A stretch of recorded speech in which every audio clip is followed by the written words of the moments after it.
Please be advised that this podcast is meant for educational and informational purposes only and is in no way a replacement for legal or medical advice. The opinions contained within are solely those of the interviewers and interviewees and should be received as so. Those seeking help or advice are encouraged to obtain professional legal and medical services. Check, 1 2 1 2. Live across the universe. Check it out. Ladies and gentlemen, It's about that time, y'all. you are now in the mix. It's time to wake up, folks. Don't touch that button. You're locked in to Wake Up Live from K.L.P Studios. Good morning, folks, and welcome to Wake Up ATL with Blondie and Cera. We also have Kennedy live in the studio as well. We hope that you've had a great slam weekend. Okay, Blondie and Kennedy, here's the top story for this morning. Horror movies as therapy? It sounds completely backwards, but groundbreaking research shows that watching scary films might be exactly what our anxious brains need to build resilience. That's such a fascinating concept. I've always wondered why some people actively seek out being terrified, while others like me can barely watch a mild thriller. Well, the science behind it is really compelling. Researchers have identified 3 distinct types of horror fans, and each group gets different psychological benefits from scary movies. Let me break this down. Oh, please do. I'm really curious about what draws different people to horror. So first we have the adrenaline junkies. These folks literally get high on fear. They report feeling more alive during scary movies. The physical sensations of a racing heart and sweaty palms, that's their idea of entertainment. I definitely know people like that. They're always chasing the next big scare. Then there's the white knucklers, and this is really interesting. They don't actually enjoy being scared, but they love the feeling of conquering their fear. It's like running a psychological marathon for them. That actually makes a lot of sense. So it's more about the achievement than the fear itself. Exactly! And the third group, the dark copers, use horror as a way to process real-world anxieties. You know how sometimes real life feels less scary when you compare it to a zombie apocalypse? Well, that's a perspective I hadn't considered before. But what about the evolutionary aspect? Why would we develop this attraction to scary things? That's where it gets really fascinating. You see, this isn't just a modern phenomenon. The very first written stories we have, dating back 4,000 years to Babylonian tablets, were filled with demons and monsters. It's literally as old as storytelling itself. So you're saying this is somehow hardwired into us? Precisely. And here's where the research gets really interesting. During the COVID-19 pandemic, horror fans showed significantly better psychological resilience. They were better equipped to handle the uncertainty and stress of real-world threats. That's incredible. But how exactly does watching scary movies help with real-world anxiety? Well, it's all about something called predictive processing. Our brains are constantly creating simulations of the world around us, trying to anticipate what might happen next. Horror movies help fine-tune this system by keeping us in what researchers call the sweet spot of uncertainty. So we're basically training our brains to handle scary situations in a controlled environment. Exactly. And they're even using this principle in therapy now. There's this fascinating video game called Mind Light that's being used to treat children with anxiety. The kids wear an EEG headset while playing in a virtual haunted house. That sounds both terrifying and intriguing. How does it work? Here's the clever part. The calmer they stay, the brighter their avatar's light shines, and the monsters actually transform into friendly kittens. Clinical trials have shown it's as effective as traditional cognitive behavioral therapy. That's such a brilliant way to teach emotional regulation. But what about adults who want to start exploring horror? Where should they begin? The key is to start with what researchers call your comfort zone +1. Maybe begin with horror books rather than movies, since you can control the imagery better. And look for themes that align with your interests. Horror is an incredibly diverse genre. That's actually really helpful advice. I might be willing to give it a try with that approach. And here's something else to consider. Horror stories serve as a kind of psychological playground.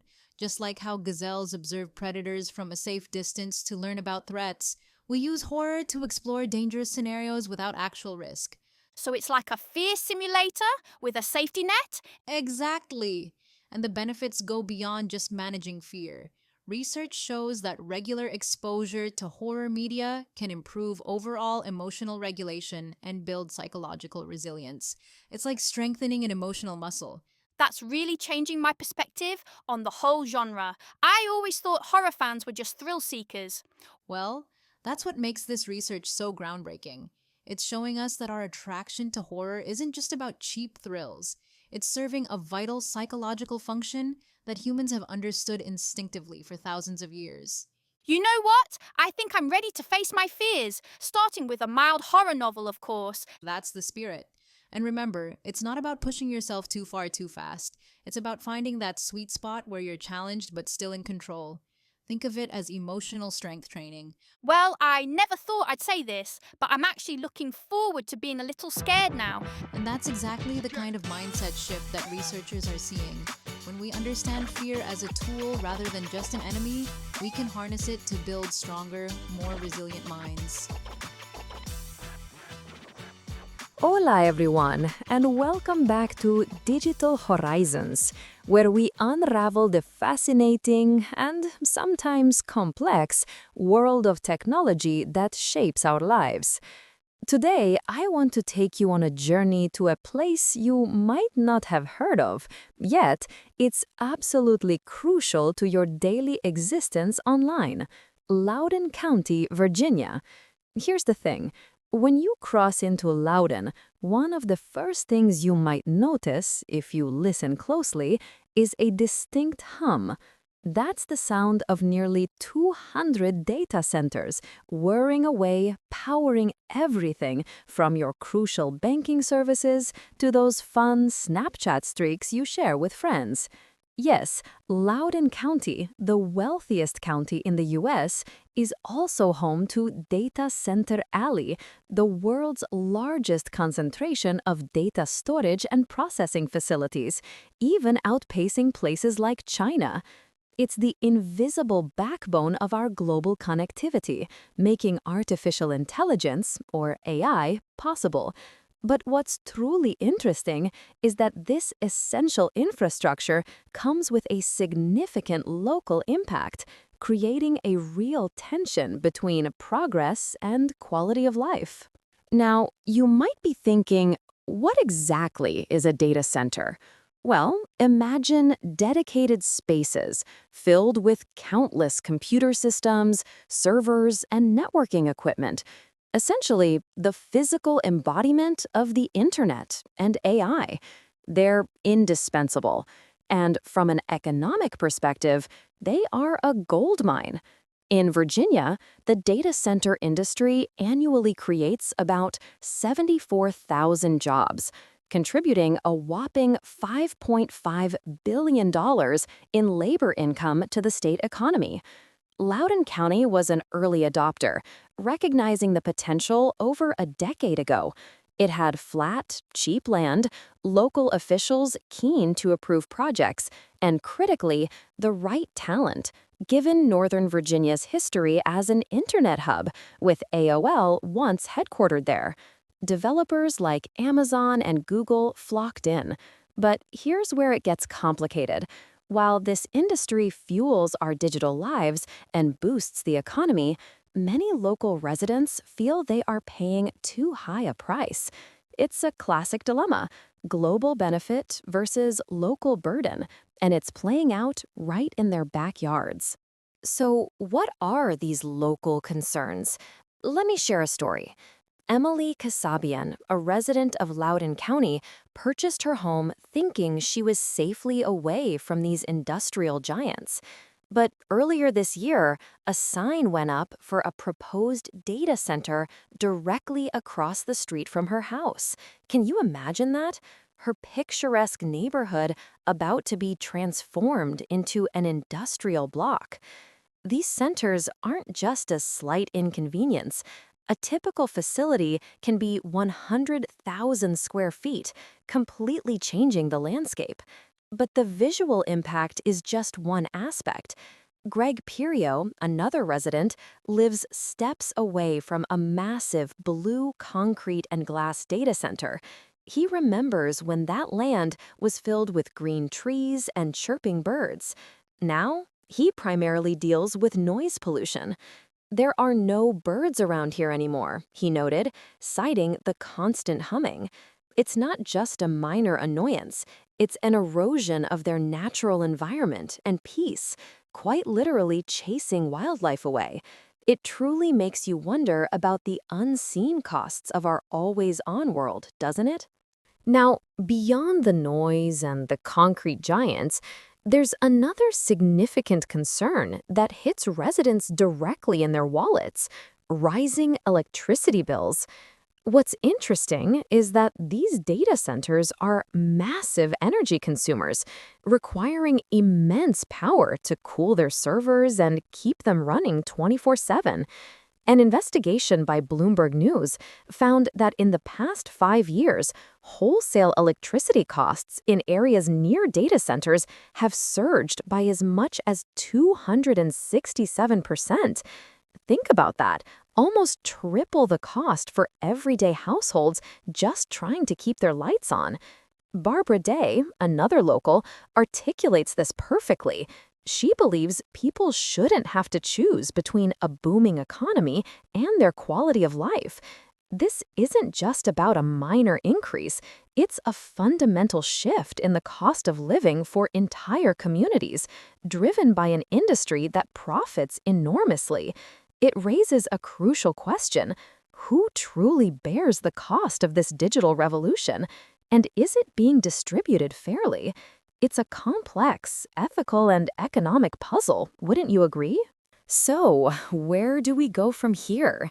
The data center industry, supported by powerful proponents like former President Trump, who sees them as essential for AI leadership and a golden age for American manufacturing, is not slowing down. There are over 1,100 data centers across the U.S., with almost 400 new ones currently being built.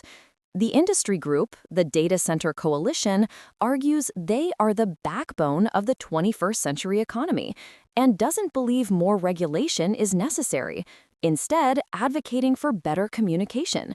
However, the lack of regulation is a major point of contention for residents. Virginia's governor, Glenn Youngkin, even vetoed state legislation that would have regulated these centers earlier this year. Activists like Emily Kasabian are fighting back, lobbying state and local legislatures to delay or pause projects. Her concern is poignant. If this type of development continues to happen and they allow it to encroach, they are eroding what makes this a great place to live. It's a profound challenge, balancing innovation and progress with the tangible impact on real people and their homes. We must find a way to grow responsibly, ensuring that the benefits of our digital world don't overshadow the well-being of the communities that host its. Thank you, ladies. Up next on Wake Up with ATL, $7 million stolen through rigged poker games with NBA stars and X-ray tables. It sounds like something from Ocean's 11, but this week's federal indictments prove truth really is stranger than fiction. You know what's fascinating about this case? It's not just the money. It's how they combined cutting-edge technology with old-school mob tactics to pull it off. Well, let's break down exactly how sophisticated this operation was. They had modified card shuffling machines that could read and relay card orders to someone off-site, X-ray tables, and even special contact lenses to see marked cards. And the human element was just as intricate. They had this whole system of subtle signals, like in Miami, where the quarterback would touch different chips or his arm to communicate who had the best hand. Right. And what makes this so fascinating is how they used Basketball Hall of Famer Chauncey Billups and other sports celebrities as what they called face cards to give the whole thing legitimacy. I mean, if you're playing poker with an NBA legend, you're probably not thinking about whether the game is rigged. That's such a clever psychological trick. They knew exactly how to use that star power to their advantage. And get this, they were so careful about maintaining the illusion that they would actually orchestrate specific losses for Billups when they thought he was winning too many improbable hands. They didn't want anyone getting suspicious. The level of detail in their planning is almost impressive in a completely illegal way. But what really surprises me is how 3 different mafia families were involved in this. Oh, yeah. The Bonanno, Gambino, and Genovese families weren't just providing muscle. They were integrating their existing poker operations into this high-tech scheme. It's like watching organized crime evolve in real time. And they weren't subtle about it either. There are court documents showing they used traditional intimidation tactics when people couldn't pay their debts. Exactly. In one case, they allegedly scared someone into paying $10,000 just by mentioning their mob connections. But what's really interesting is how they combined these old school tactics with modern money laundering through cryptocurrency and shell companies. The numbers involved are just staggering. One victim alone lost $1.8 million in just 2 months. And here's what makes those losses even more devastating. In many cases, these victims were literally the only person at the table who wasn't in on the scheme. Everyone else was working together to systematically take their money. So they really had no chance of winning. The whole thing was rigged from start to finish. Well, they would occasionally let victims win to keep them playing. There's actually a text message in the court documents where one conspirator tells the others to let a player win a hand so he'll stay at the table. The psychological manipulation is really disturbing when you think about it. They were specifically targeting wealthy individuals they called fish or whales. And what's particularly interesting about this case is how it shows the evolution of organized crime. These aren't the same old schemes we've heard about for decades. They're using cutting-edge technology, sophisticated psychological manipulation, and celebrity influence. You know, it really makes you wonder what other kinds of sophisticated schemes might be out there that we haven't discovered yet. That's exactly what law enforcement is worried about. As the FBI's assistant director said, they used the allure of high-stakes winnings and the promise to play alongside well-known professional athletes to make this whole thing work. It's a whole new level of sophistication and fraud. And with 31 federal indictments already, this story is probably far from over. You're right about that. Billups has already appeared in court and been released on bond, though he had to surrender his passport. His attorney says they're planning to fight the charges, so we're likely to see more revelations come out during the trial. Looking ahead, what do you think this case tells us about the future of organized crime? Well, I think it shows us that criminal enterprises are becoming increasingly sophisticated in how they combine technology with traditional tactics. They're not just using brute force anymore. They're using psychology, social engineering, and cutting-edge tech to make their schemes more effective than ever. That's what makes this case so significant. It's not just about what happened. It's about what it tells us about where criminal enterprises might be heading. And that's exactly why this case is so important to understand. It's a wake-up call about how sophisticated modern fraud has become and how even the most unlikely combinations, well, like NBA stars, X-ray tables, and the mafia, can come together in ways we never expected. Well, that will wrap up our extraordinary podcast here today. Stay tuned for later today as the fellas get together for another episode of Bro Code Podcast ATL. Ladies and gentlemen, this is Wake Up ATL from our entire casting crew. Have a great Monday morning. We'll see you guys back here bright and early tomorrow morning. Check, check, 1, 2, 1, 2. Live across the universe. Check it out. Ladies and gentlemen, It's about that time, y'all. you are now in the mix. It's time to wake up, folks. Don't touch that button. You're locked in to Wake Up Live from K.L.P Studios.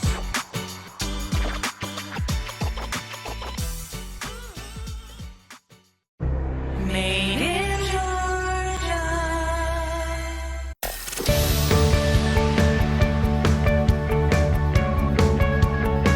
This week's episode has come to an end. But the fun doesn't have to stop here. If you have any questions, suggestions, or feedback, head over right now to Twitter and Facebook and like, share, and get involved. Join us next time.